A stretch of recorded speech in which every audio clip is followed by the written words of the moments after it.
On parle beaucoup d'innovation en matière de recherche sur les maladies neurodégénératives. On associe souvent ce mot à la recherche fondamentale, la recherche de nouvelles molécules, et c'est évidemment très important d'investir sur ce plan-là, mais il faut être innovant aussi sur les aspects d'accompagnement social de ces malades.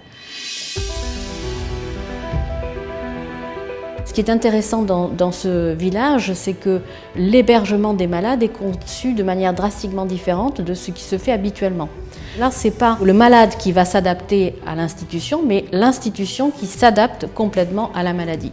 Tout est conçu de manière à optimiser la vie sociale de la personne malade. Le village est conçu autour d'une place, parce que dans tout bon village français, il y a une place centrale où on se retrouve, on discute, on papote, et puis autour de cette place, un café, une médiathèque, une salle de spectacle, etc.